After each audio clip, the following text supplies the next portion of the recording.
If Aryan developed a crush on Malika Sherawat, your advice to him would be? She's very young, and if he did develop a crush on Malika Sherawat, he'd be playing with her. So I'll say, can I also play with her sometimes?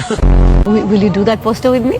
Absolutely, I'll do it. Okay. और मैं ये joke बोलना चाहता हूँ, अगर UTV produce कर रही है और आप उसमें हैं, तो ऑलरेडी आप प्रेग्नेंट हैं?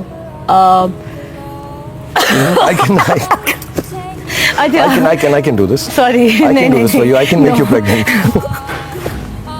कैमरा गिर गया उधर शॉक में से sorry so I will do this again Okay, sorry, all right. Because you feel that you've not had, when you went out shopping, you did not have enough money to buy things. Yeah. So I'm going to give you my watch. No, you're not going to give me. No, I don't want your watch. No, please. It's not an expensive watch. No, please. No. And you become. Come here.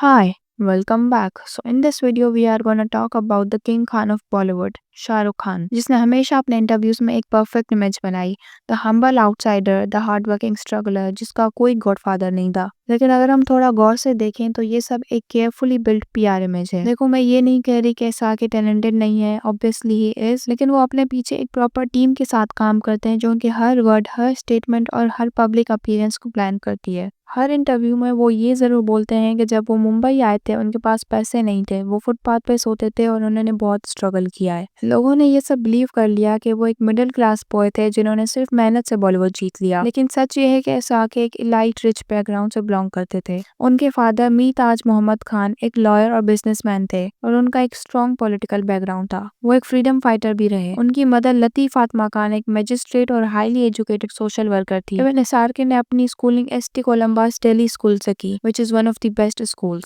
In fact, Dilip Kumar और उनके father close friends थे, तो it's not like SRK had zero connections. इसी connections के जरिए उन्हें TV serials जैसे फौजी और सर्कस में लीड रोल्स मिल गए और वहां से उन्हें फिल्म ऑफर्स मिलने लगे और धीरे धीरे उन्होंने अपनी जेंटलमैन इमेज स्टैब्लिश कर दी। एक लॉयल हस्बैंड, एक केयरिंग फादर, एक humble superstar. But let's be honest, ये सब नेचुरली तो नहीं होता। ये सब पीआर का केयरफुली डिजाइन रिजल्ट है जिससे वो हर ऑडियंस के लिए लाइकेबल और अनप्रॉब्लमेटिक लगे और उस इमेज को इतना रिपीट करना कि लोगों से सच मान लें। एसआरके का सेल्फ मेड टैग भी एग्जैक्टली वैसे ही बिल्ड किया गया। हर इंटरव्यू में उन्होंने इमोशनल लाइंस बोली, स्ट्रगल स्टोरी सुनाई और पब्लिक ने उनसे कनेक्ट कर लिया। यही रीजन है कि एसआरके के फैंस उन्हें आज भी एक आइडियल मैन मानते हैं, लेकिन रियलिटी थोड़ी डिफरेंट है। एक इंटरव्यू वायरल हुआ था जहाँ एसआरके ने प्रीति जिंटा से कहा, I can make you pregnant. I can do this. Sorry, I can do this for you. I can make you pregnant. Camera गिर गया उधर शॉक में से।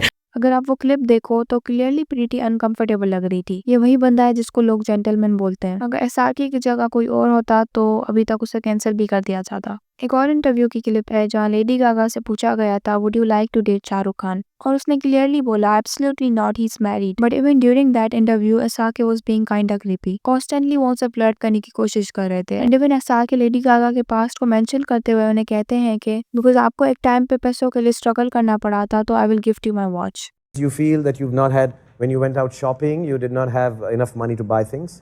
Yeah. So I'm going to give you my watch. No, you're not going to give me. No, I don't want your watch. No, please. It's not an expensive watch. No, please. No. And you become. Come here. I think SRK को consent का मतलब नहीं पता। She was constantly saying no, I don't want it, but he was forcing her. अब अगर हम बात करें एसआरके और प्रियंका के एलिजिड अफेयर के बारे में, तो डॉन 2 के शूटिंग के वक्त उन दोनों के रूमर्स हर जगह आ रहे थे। इवन एक अवार्ड शो पे एसआरके प्रियंका के लिए सॉन्ग गाते हुए उन्हें किस करते हैं, and to be honest it was very uncomfortable to watch. लेकिन इस अफेयर का ब्लेम सिर्फ प्रियंका पे गया because everyone loves to blame women in every scenario. But honestly I think SRK ज्यादा रिस्पॉन्सिबल थे क्योंकि he was married with 2 kids और फिर भी उन्होंने अपनी इमेज को प्रोटेक्ट कर लिया। फैंस ने उन्हें अब भी लॉयल हस्बैंड और बॉलीवुड का ग्रीन फ्लैग बोलना बंद नहीं किया। अब अगर आपको लगता है पिया का कोई इम्पैक्ट नहीं होता तो अनन्या पांडे का एग्जाम्पल ले लो। जब वो लॉन्च हुई थी तो सब लोग उसे ट्रोल करते थे, no talent, nepo kid, privileged.